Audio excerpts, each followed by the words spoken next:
refrigerator drunk, carrying the shadows on.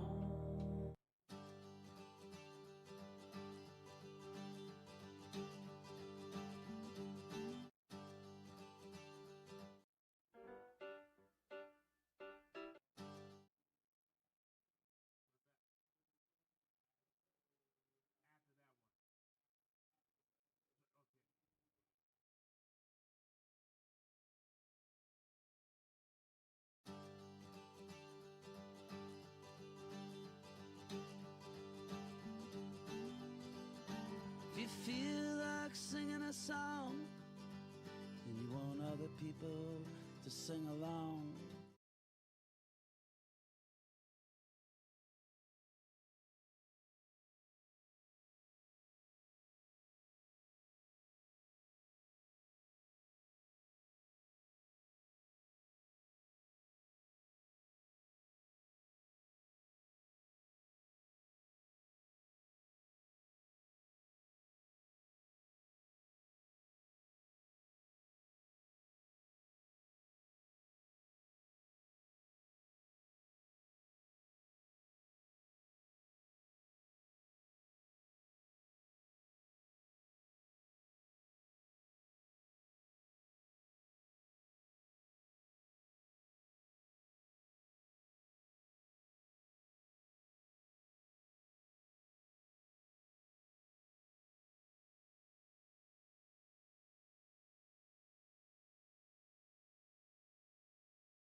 people to sing along.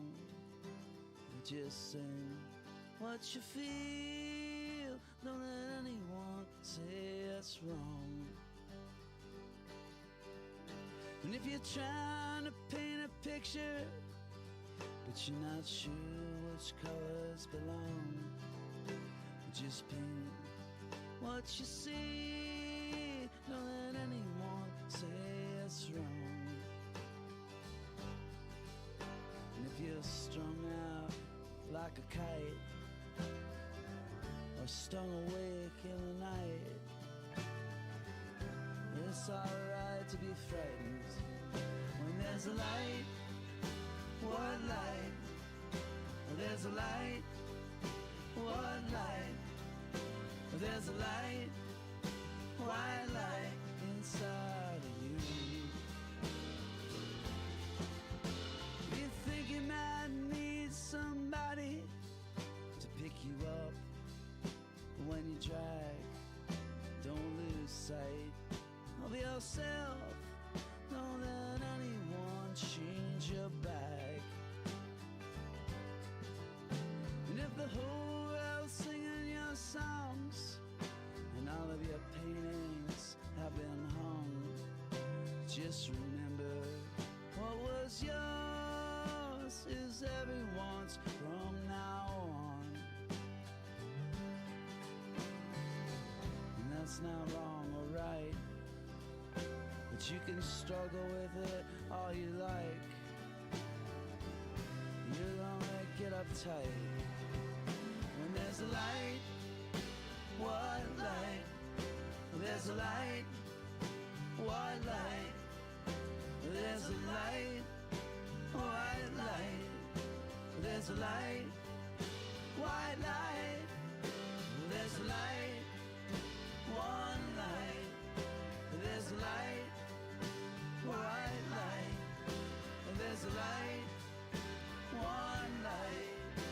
Oh, there's a light. White light. There's a light. One light. There's a light. One light. Oh, there's a light.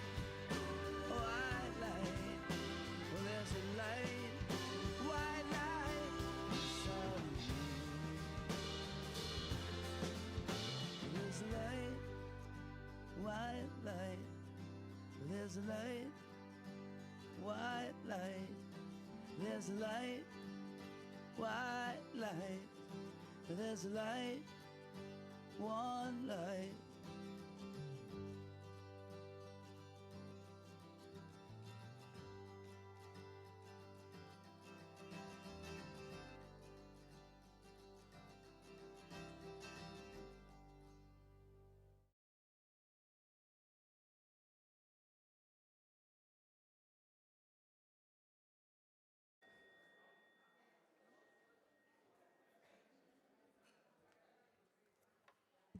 Good morning. You can hear, and I can speak. Welcome to First Unitarian Universalist Church of Richmond. My name is Carol Dunlap, and my pronouns are she, her. It's my honor to serve on your board of directors. This morning, I am wearing a green dress with a multicolored, mostly purple and green jacket. I am a little over 5 feet. I am a little over 65, just a little bit. And I have white hair with some tinges of blue, and that will change next week. For those who are new to us, members, friends who are here in person, or you're tuning in from home, or somewhere else, welcome. We're so grateful you're here with us. Since 1833, we've embraced a community of many faith journeys and beliefs committed to being deliberately diverse and fully inclusive. You are welcome here. We're a community that is resilient and committed to healing, does the work that needs to be done, and commits to maintaining and establishing our relationships. Let us continue to side with love. We welcome you to join our community as it works to meet the moments of evolution and revolution. Thank you for being with us today. We hope you find solace, hope, action, connection, and inspiration. For more information, you can visit our website. You can subscribe to our YouTube channel and log into services 5 to 10 minutes early to catch announcements. We also invite you to have coffee with us after the service. Now I'm going to switch, and I'm going to be Suzanne. Suzanne has asked me to talk about the mitten tree. We have our table out there if you haven't seen it. We have a long tradition of supporting those in need. And this year we'll be providing gifts to the residents living at Caritas. Caritas comes from a Latin word meaning love and compassion, and qualities this congregation has in abundance. Please help us reach our goal to committing to Caritas this holiday season. It's easy. It's easy to support. You can stop by the mitten tree outside the Gray Hall, and you can choose mittens. You can, as many as you want, and there's lots of instructions to do that. If you don't want to, money's always an option. Let me just make it short. Money's always an option. Thank you.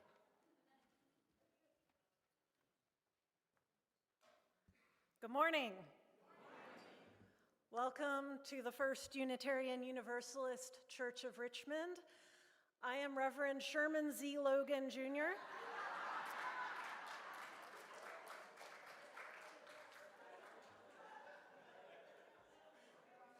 Not really. There has been a change of plan. Reverend Logan is doing great.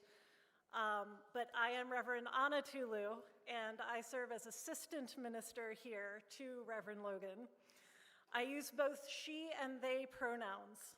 I am a middle-aged white woman with pale skin and freckles, blue eyes, and long, wavy hair. I am wearing a white top, a teal shawl, and a patchwork stole. Beth Mixovic is our wonderful worship associate this morning. And this morning, I am very happy to welcome New Beginning in worship. Thank you.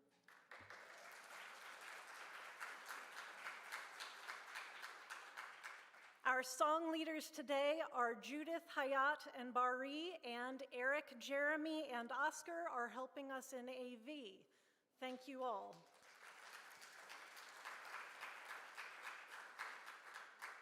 And there has been a lot of pivoting this morning, so deep appreciation to Jamie and our song leaders and our AV crew for all of your flexibility and grace.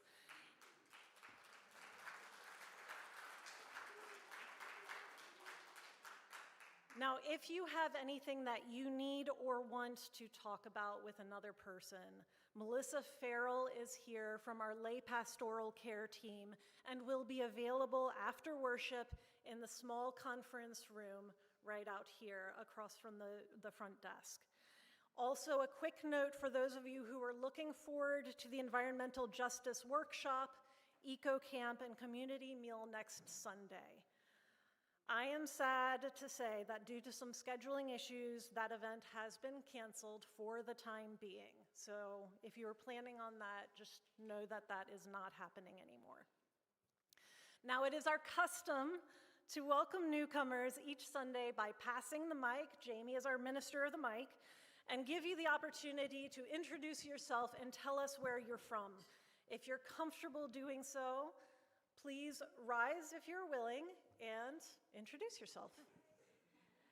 I'm Hayat, and I just wanted to introduce our friends, Jeff and Rachel, and their son Ben, who are visiting from Roanoke and giving us the opportunity to have Universal Catan with them tomorrow and dances. And Tom just jumped right in and was manning the visitors table. So there you go. Do you want to say, and Rachel is a Unitarian Universalist seminarian in the Star King School for Ministry. Awesome. Good to have you on. The squad is in the house. What's up, Jen? Is that your mom? Hi, everybody. I'm Jen Russo. You know me from gallery, but I've brought my mom. She moved down here from Maryland.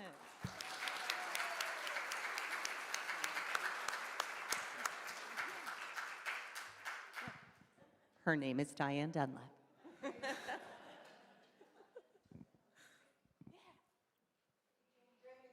Yay, what's up? Oh, cool hat. Oh, that, I love that hat is amazing. Good morning. I'm not shy. Shireen from Rhode Island. I've been coming almost a year. I still consider myself new, sort of a visitor. And I will be helping out at Buy Nothing Day, the Black Friday. Was honored driving from Rhode Island on Thanksgiving Day. You guys are worth it. Thank you.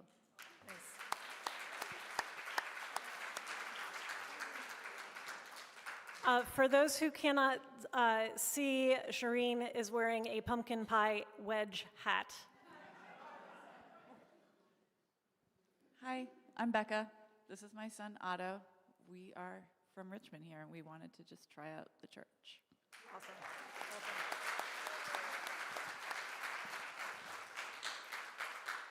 Good morning. I'm Dana Rob R. Daniels, and I'm also trying out the church today. Yeah.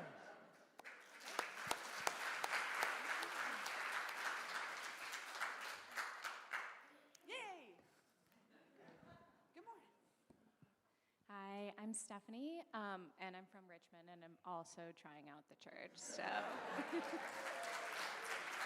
They're trying out the church section. Good morning.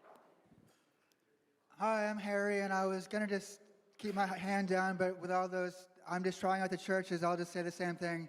I'm just trying out the church. My name's Harry.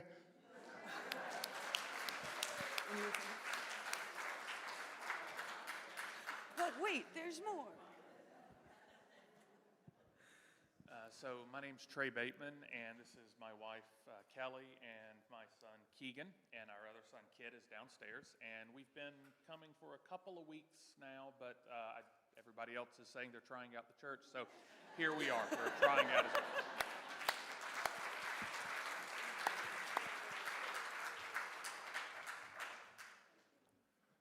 Jamie. Oh, no, we didn't. Woo! Yes. I think we're setting a record. This is amazing.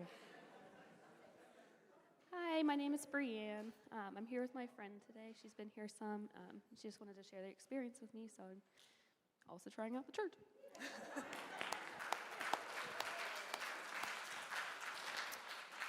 I'm the friend. My name's Taylor. I've been here a few times, but I belong to Cedar Lane, Unitarian Universalist in the DC area, and I'm always happy to come back here when I'm visiting.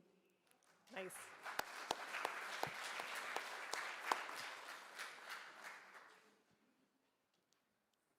Welcome. Now we get to greet one another. For those of you who are attending online, please introduce yourselves in the chat, and for those here in the room, turn to your neighbor and welcome each other.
One of our wise congregants, Regina, thank you, reminded me that since we have so many visitors this morning, it is good to tell you that whatever you experience this morning is going to be completely different next week.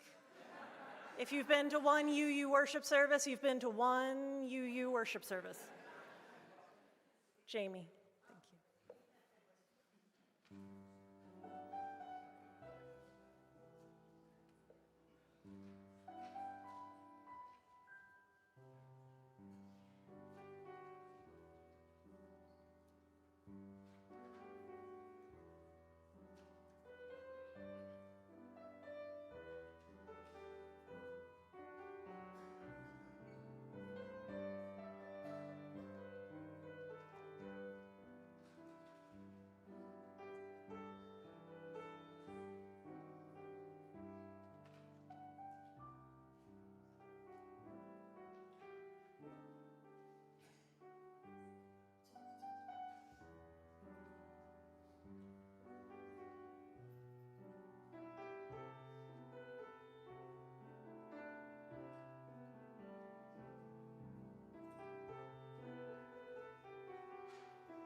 Yes, indeed.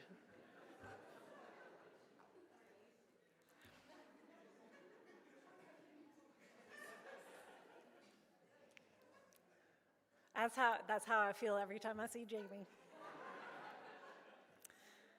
We gather this morning ready to be fed by the God of our understanding, or by this community of communities, by connecting intentionally to our shared Unitarian Universalist values. And with so many newcomers this morning, yes, we are going to list them. Justice, equity, transformation, pluralism, interdependence, generosity, and at the center of all of these, love. It is easy to live from a sense of scarcity when so much is under threat and so many are being hurt and erased. But all the evil in the world does not erase all the good in the world. So if you come today feeling the edges of hunger and cynicism and fear, I invite you to orient and open to generosity and gratitude, to make room in your heart for the possibility of connecting to love and abundance. As heard in the lyrics of Through the Ages, a song by Cloud Cult, I lay down my every disguise. If ever I can't see the magic around me, please take my hands off my eyes. Come, let us worship.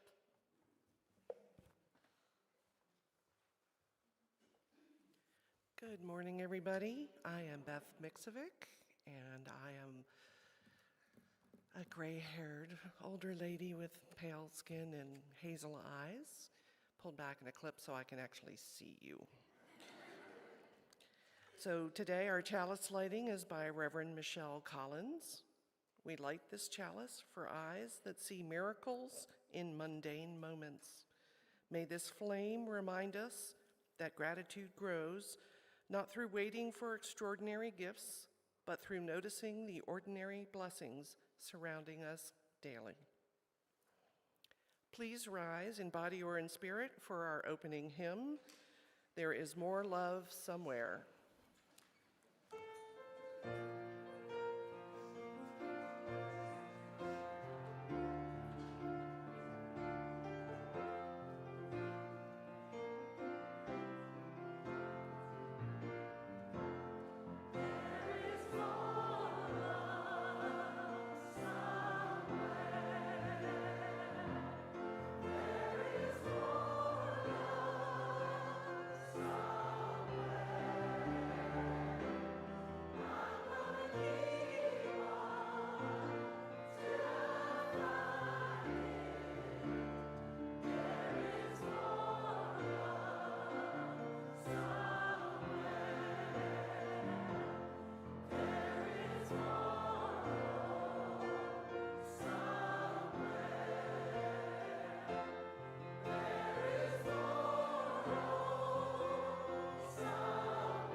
We welcome this morning for our Share the Plate, Patience Salgado, who is the Donor Engagement Officer from the Health Brigade. Welcome. After this morning, I'm pretty sure this is the place that's the somewhere. Yeah. My name is Patience Salgado. I'm so glad to be here with you. My pronouns are she and her. I am a tallish, almost 50-year-old woman with dirty blonde curly hair, and I'm about to put my readers on because I'm almost 50. And I'm here to talk to you today as part of your Share the Plate about Health Brigade, which you probably know as Fan-Free Clinic. And our histories are intertwined because you gave us a space when we were starting in the very beginning. So I'm so happy to be with you all. Today, at Health Brigade, we believe that every person deserves dignity, safety, and a chance to live another day. That belief is at the heart of our comprehensive harm reduction program, one of the most vital and life-saving efforts in Richmond today. Since launching CHR, our outreach team goes out into the city, literally. We've built trust among 3 locations with thousands of individuals who have substance use disorder. Last year alone, a program that started with just 11 people helped more than 3,000, distributing clean supplies, overdose protection education, and life-saving Narcan, Also now we've added wound kits as new drugs are entering our community. As Zico Singleton always says, and she is one of our 5 peer recovery specialists, because it was important that people meet people that know what this path and everything that they've gone through is like. She always says, patients, harm reduction is more than needles and Narcan. Sometimes it's water. Sometimes it's a granola bar. Sometimes it's a hug. Sometimes it's just someone happy to see you. It's about addressing the very human needs of substance use disorder and the realities of poverty, trauma, and stigma. It's about recognizing that healing begins with compassion, not judgment. Through our CHR program, we've connected with hundreds of our participants to provide medical care, HIV and hepatitis C testing, mental health counseling, and treatment options whenever people are ready. We reversed countless overdoses, 351 ourselves last year alone, and built a bridge to comprehensive care, one person at a time. But much like the safety net in Virginia, this work is under incredible strain after a loss of $1.8 million in the last year. These funding cuts threaten our ability to sustain these life-saving services at a time when overdose deaths remains one of the leading public health crises in Virginia. But we're here. We're committed because harm reduction isn't just a program, it's a promise that everyone deserves care. And that hope, met with compassion, can transform even the hardest moments for people.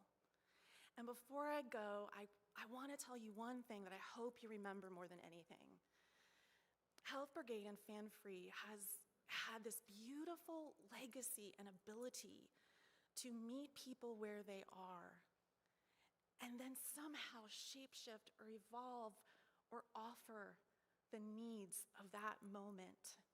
Whether it was the AIDS crisis or trans people needing for care or testing or providing bilingual services for medical care, all of the other things don't matter unless we're right here to say, I see you and I care. Thank you.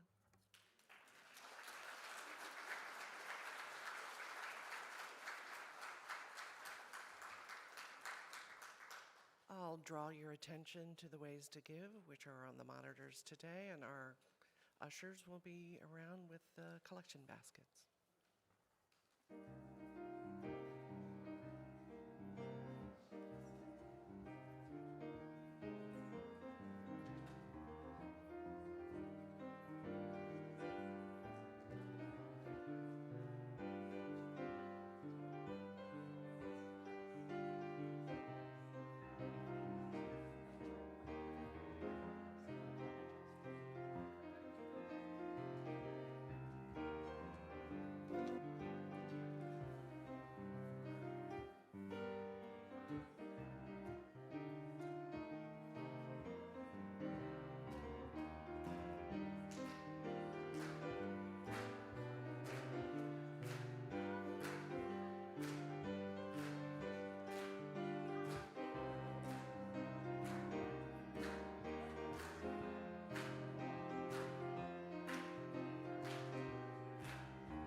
need to cool down. I invite you, whether you are attending online or here gathered, to find a posture of meditation or prayer. Make yourself comfortable. If you are comfortable doing so, I invite you to close your eyes or simply allow your gaze to soften. In the words that follow, allow the sound, the smell, the feel of this poem to enter your senses. It is called The Girl on the Bullard Overpass by Peter Everwine. Find yourself in the poem. Who are you in this story?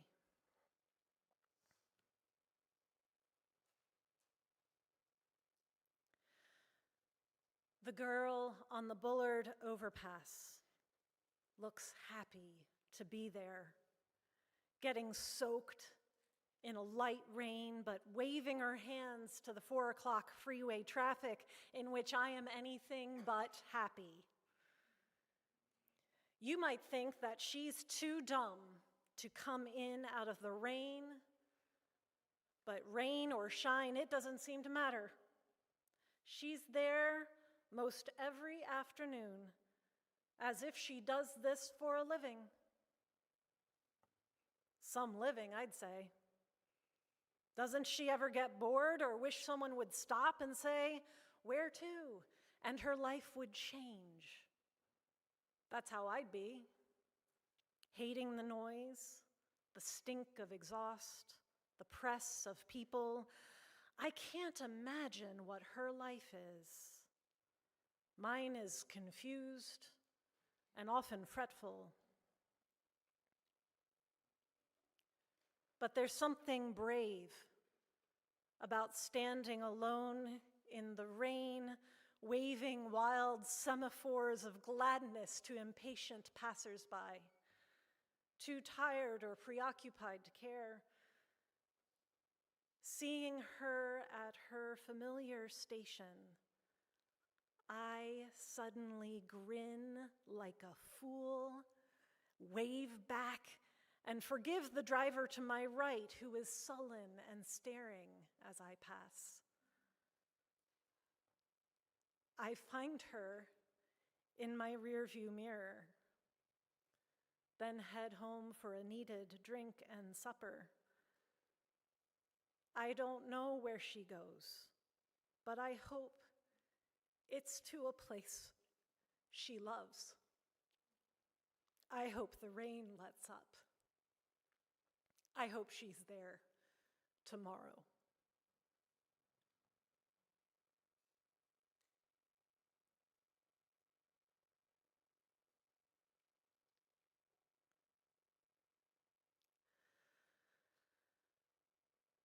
Spirit of love. We cry out for those who are crying out.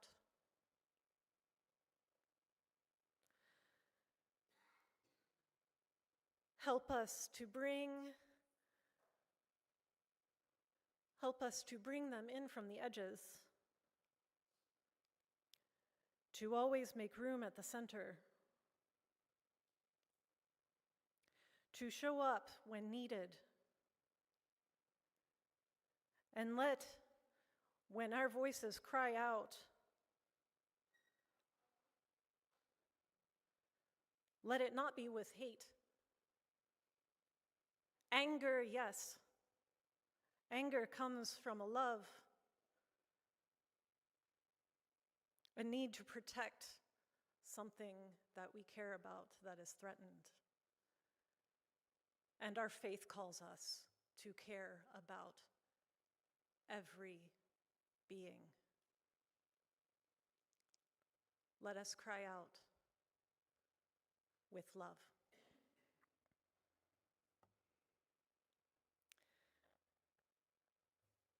Our meditation hymn is number 16.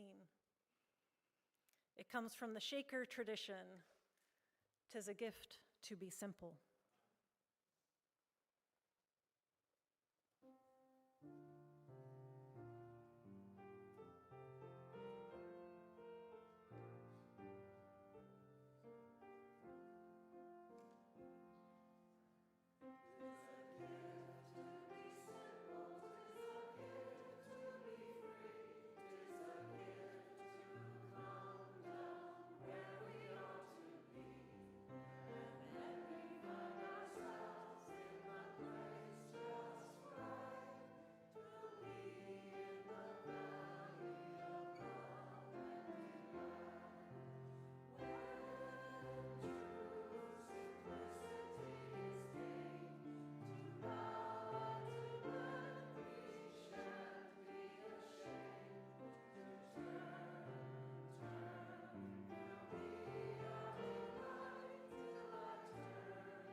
I got so lost in that hymn, I didn't want to stand up here.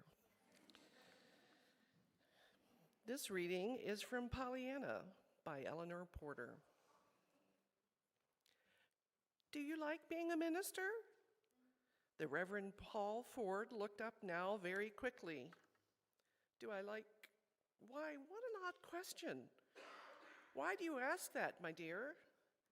Nothing, only the way you looked. It made me think of my father. He used to look like that sometimes. Did he? The minister's voice was polite, but his eyes had gone back to the dried leaf on the ground. Yes, and I used to ask him, just as I did you, if he was glad he was a minister. The man under the tree smiled a little sadly. Well, what did he say? Oh, he always said he was, of course, but most always he said, too, that he wouldn't stay a minister a minute if it twasn't for the rejoicing texts. The what? The Reverend Paul Ford's eyes left the leaf and gazed wonderingly into Polyanna's merry little face. Well, that's what Father used to call him, she laughed. Of course the Bible didn't name him that, but it's all those that begin, be glad in the Lord, or rejoice greatly, or shout for joy, and all that. You know, such a lot of them. Once, when Father felt especially bad, he counted them. There were 800 of them. 800? Yes, that told you to rejoice and be glad, you know. That's why Father named them the rejoicing texts. Oh, there was an odd look on the minister's face. His eyes had fallen to the words on the top paper in his hand. But woe unto you, scribes and Pharisees, hypocrites! And so your father liked those rejoicing texts, he murmured. Oh, yes, nodded Polyanna emphatically. He said he felt better right away that first day he thought to count them. He said if God took the trouble to tell us 800 times to be glad and rejoice, he must want us to do it some.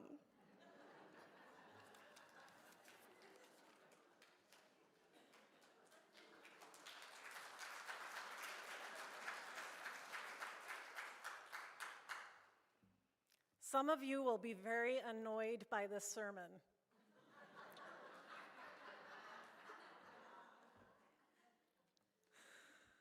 Who here has heard the word Pollyanna used to describe a person or point of view? Okay. What does it mean? Shout it out. All right. I heard naivete, toxic optimism. All right, hold on. Obnoxiously positive. Any others? Not very intelligent, thank you. Unrealistic. Y'all are banging this out of the park. All right. Thank you. Is anyone here willing to admit to having been called a Pollyanna. Okay. A little context.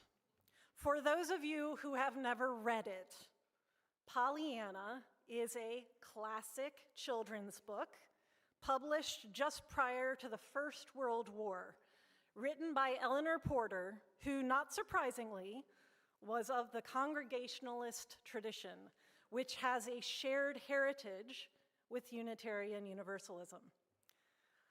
I willingly concede that parts of the book are solidly mediocre.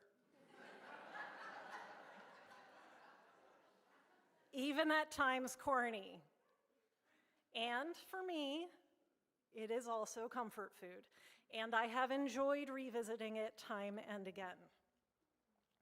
Its appeal for me is in the unabashed earnestness and optimism of its plucky young heroine, who is an orphan, of course, who is named Pollyanna. So to quickly summarize, Pollyanna's mother and father, both having died, Pollyanna arrives in a stiff little town to live with her even stiffer and duty-driven aunt.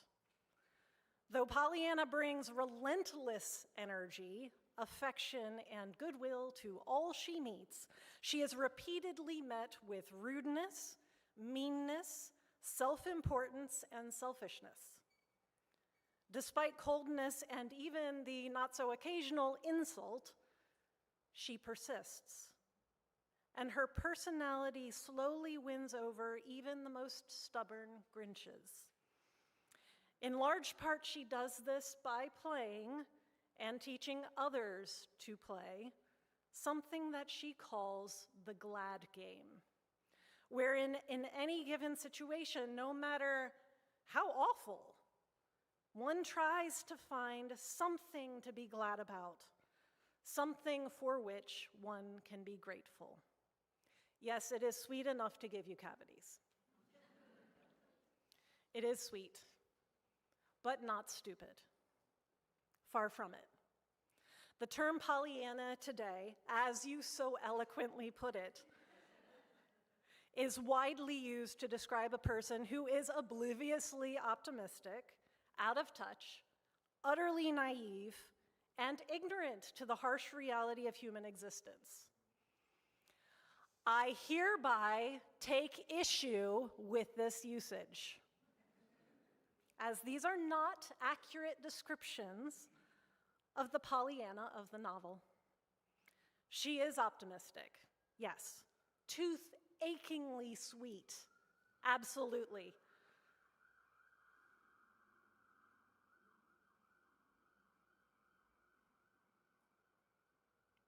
But not out of ignorance. She is not sweet and kind because she has never experienced pain or hardship. Rather, her kindness is strong despite, or perhaps because of the pain that she has experienced. Her family was far from wealthy.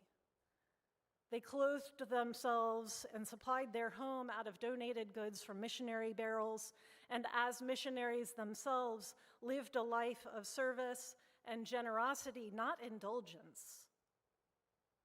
Both of her parents have died, which is a terrible blow for anyone, but especially for one so young. And it is in this time that she is brought to live with her aunt, who is wealthy, yes, but far from welcoming. So Pollyanna has suffered. Well, maybe not suffered. That part is optional. But she has certainly known pain and hardship. Then one could argue, maybe she is so optimistic because she just doesn't get it. She doesn't recognize unkindness for what it is, or because she doesn't recognize the suffering in others. But time and again, the little girl in the story shows deep empathy for others, never telling them how to feel, but rather simply acknowledging their pain and sitting with them through it. Even in the face of harsh words and insults, she is stubbornly disciplined on her focus on gladness, finding something in every situation for which to be grateful. I don't think this is the same as being out of touch with reality. She simply does not allow any other person's reality to swallow her own. And I actually think she is all the more in touch with her present reality because of that. She is not constantly wishing for things to be anything other than they are. She is practicing gratitude and acceptance within the way things are.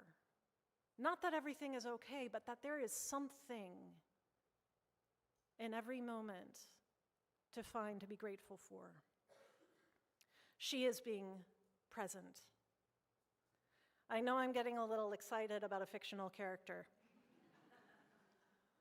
But I also think this is part of why so many love her. She's a little bit of a bodhisattva.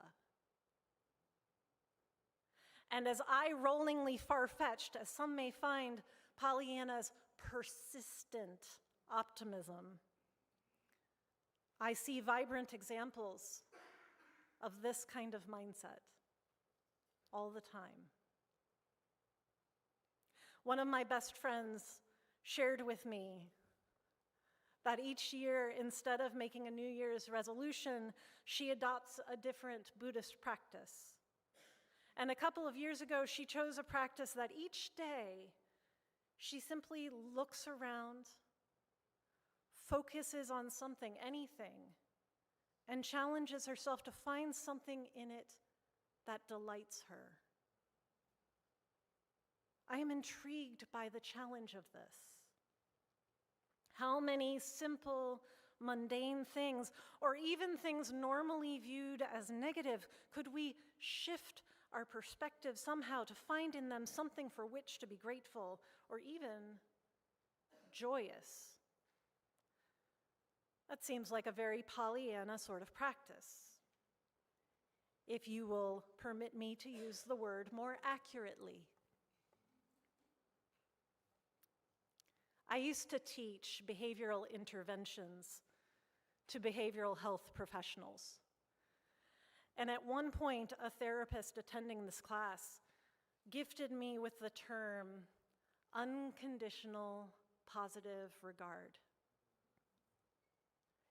Coined by a humanist psychologist, Carl Rogers, it describes the frame of mind wherein a parent, friend, or therapist abstains from cynical judgment and simply accepts that each person is doing their best, yes, even when they make mistakes, regardless of what they say or do. Again, not out of naivete or ignorance, but out of knowledge of its necessity and effectiveness in creating a nurturing, trusting relationship in which individuals can share, learn, grow, and change. It does not mean accepting wrong behavior. That's an important distinction. Accepting the wholeness of a person is not the same as accepting wrong actions. Okay? It means accepting the person and treating them in a loving manner, no matter what. Unconditional, positive regard. I think it's a beautiful phrase. A very Pollyanna sort of idea.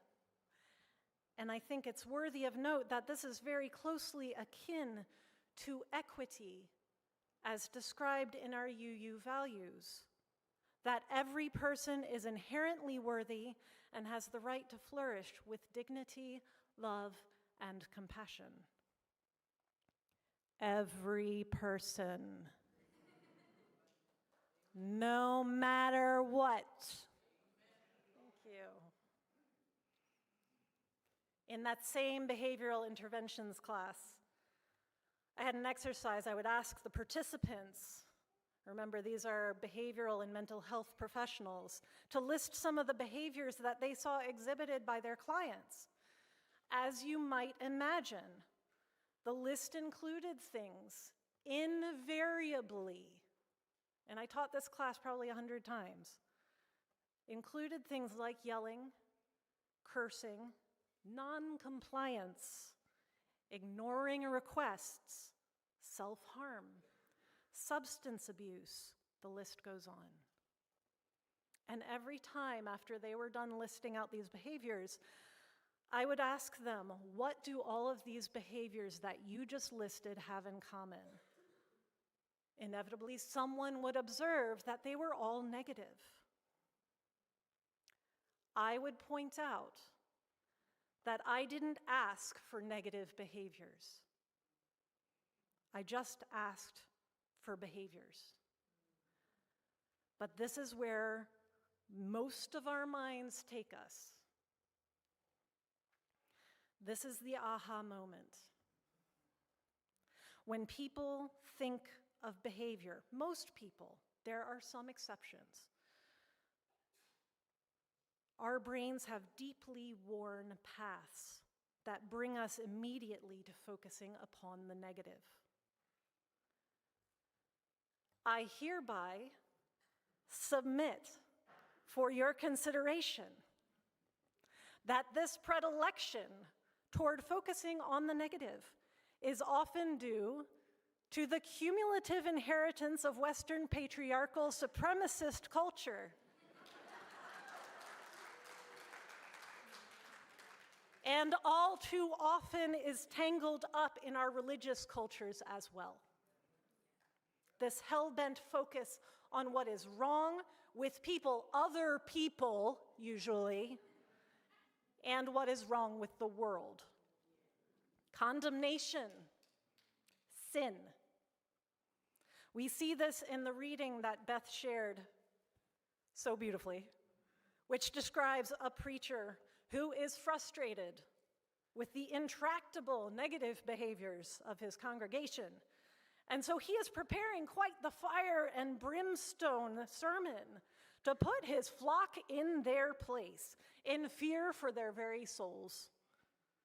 And then Polyanna steps in and shares with him her father's discovery of the rejoicing texts, over 800 Bible verses telling people to be glad, to be joyful. If God took the trouble to tell us 800 times to be glad and rejoice, he must have wanted us to do it some.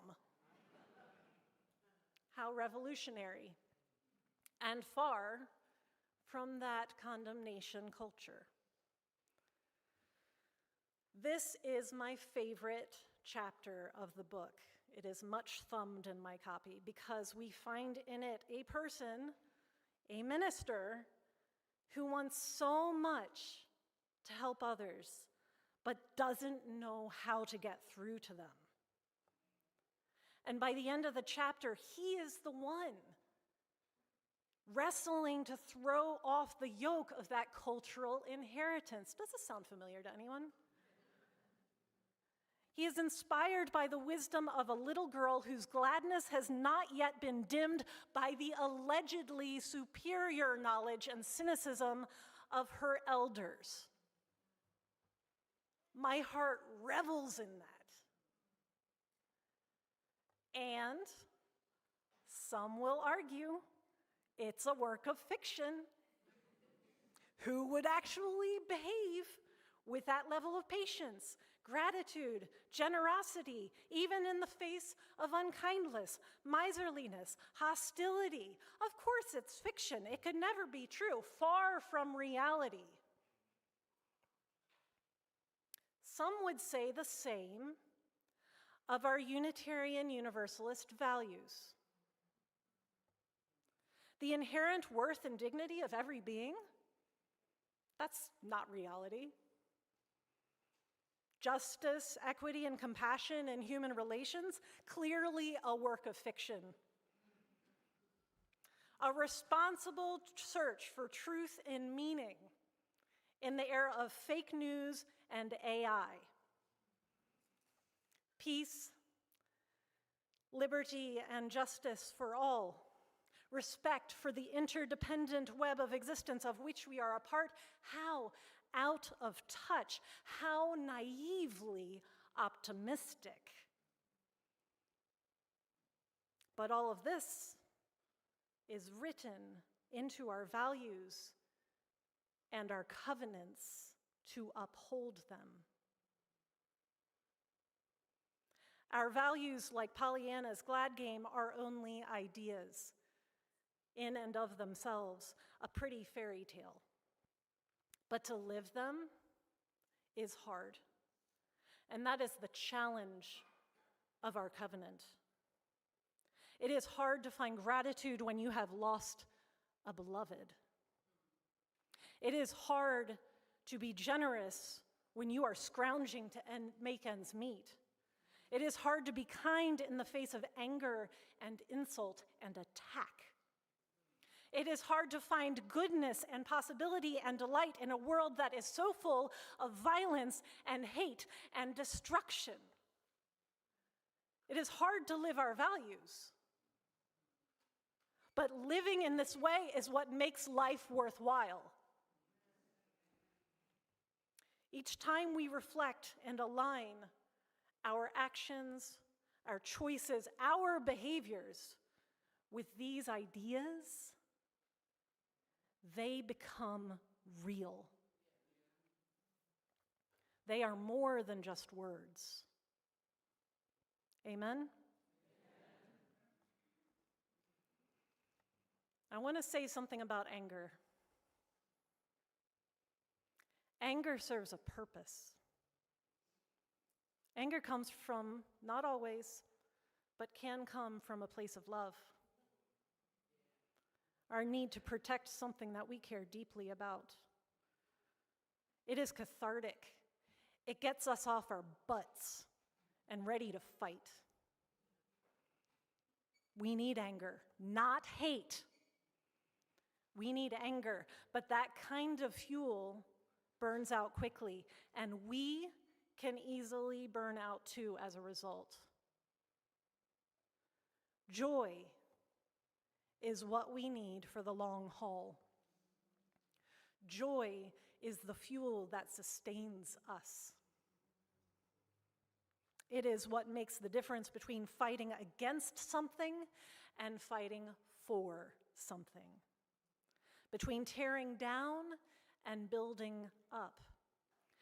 And our religious practice of living our values, our spiritual and humanist discipline of returning to them again and again and aligning and allowing them and ourselves to live and to grow, that is our armor, as Ruby Sales called it. We are the ones who can birth a vision of peace, compassion, justice, love into reality. We are not the only ones, but we are among the ones if we choose. We are the ones who can change the world for the better, changing ourselves. And that work requires a whole lot of Polyannas. Amen. Ashe and blessed be.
This chalice extinguishing is number 456 by Elizabeth Sell Jones. We extinguish this flame, but not the light of truth, the warmth of community, or the fire of commitment. These we carry in our hearts until we are together again.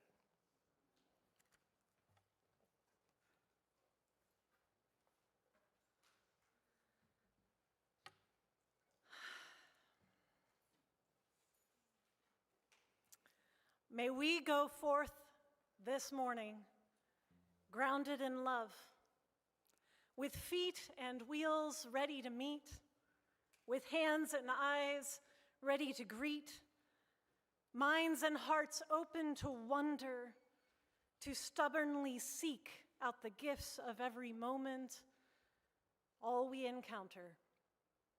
May we grow in our capacity to live our Unitarian Universalist values into reality, especially when it's hard. May we nurture gratitude in the everyday and connect deeply to sustaining joy and resilience. Amen. Ashe, and blessed be.